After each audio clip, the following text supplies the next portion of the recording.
Terima kasih waktu yang diberikan kepada saya untuk menjelaskan atau memperbaiki nilai UAS yang diberikan kepada saya.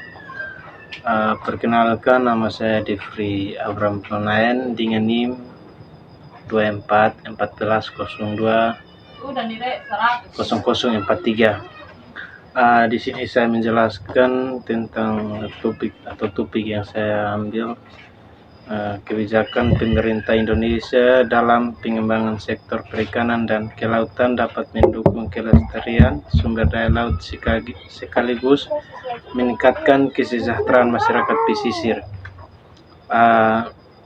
Jadi kebijakan pemerintah Indonesia dalam pengembangan sektor perikanan dan kelautan bertujuan untuk menciptakan keseimbangan antara bermanfaatan sumber daya laut secara berkelanjutan dan peningkatan kesejahteraan masyarakat pesisir.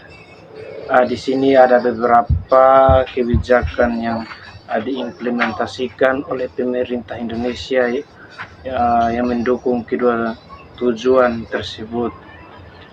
Yang pertama itu ada penerapan sistem pengelolaan sumber daya laut yang berkelanjutan, di mana pemerintah Indonesia menerapkan kebijakan yang menekankan pengelolaan sumber daya laut secara berkelanjutan untuk menjaga keseimbangan ekosistem laut. Jadi hal ini termasuk pengaturan kota penangkapan ikan, di mana untuk mengawasi pengawasan terhadap daerah penangkapan ikan serta pembatasan eksploitasi untuk memastikan bahwa stok ikan tetap terjaga.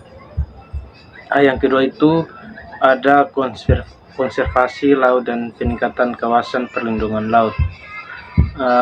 Untuk pemerintah Indonesia sudah menetapkan berbagai kawasan konservasi laut, di mana seperti Taman Nasional Laut dan area perlindungan laut untuk menjaga keanekaragaman dan ekosistem laut yang rentan. Kebijakan ini bertujuan untuk melindungi spesies laut yang terancam punah dan menjaga keseimbangan ekosistem. Untuk keberadaan kawasan konservasi ini juga membantu meningkatkan seperti kualitas sumber daya laut yang pada akhirnya mendukung sektor perikanan di masa depan. Yang ketiga itu ada pemberdayaan dan peningkatan kesejahteraan nelayan, di mana pemerintah Indonesia telah meluncurkan berbagai program pemberdayaan berbagai masyarakat pesisir, khususnya seperti nelayan kecil, program bantuan sosial dan subsidi.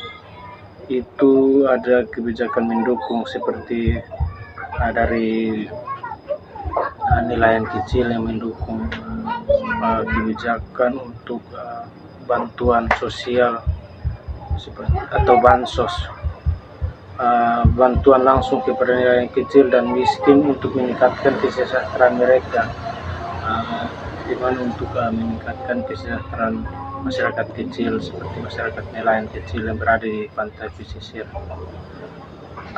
Selanjutnya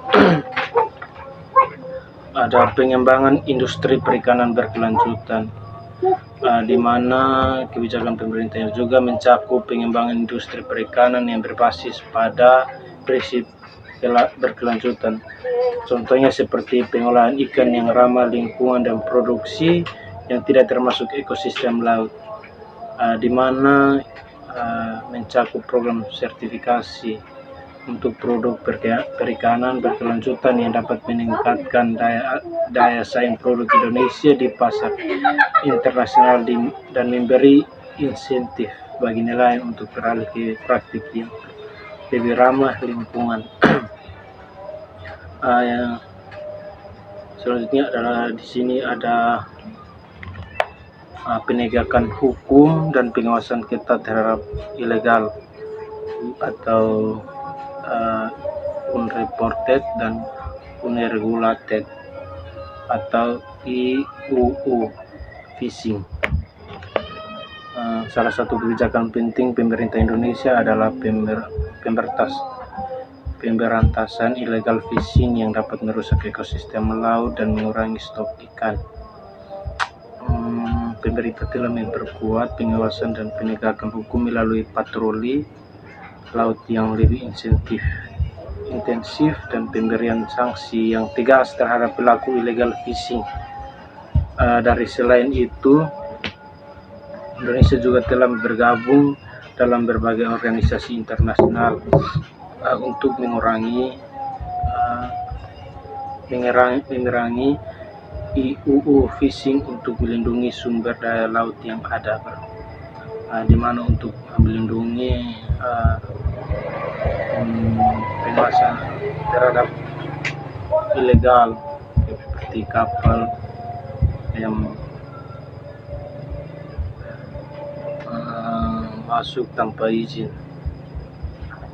Selanjutnya di sini ada juga peningkatan kerjasama atau kemitraan dengan sektor swasta dan masyarakat, di mana dalam masyarakat menjalani kasih atau kerjasama dengan hal seperti kemitraan untuk menggandeng sektor swasta dan masyarakat dalam pembangunan bersama. Melalui kemitraan ini, pemerintah bisa mendapatkan dukungan dalam hal teknologi, investasi, dan pengembangan pasar untuk produk perikanan.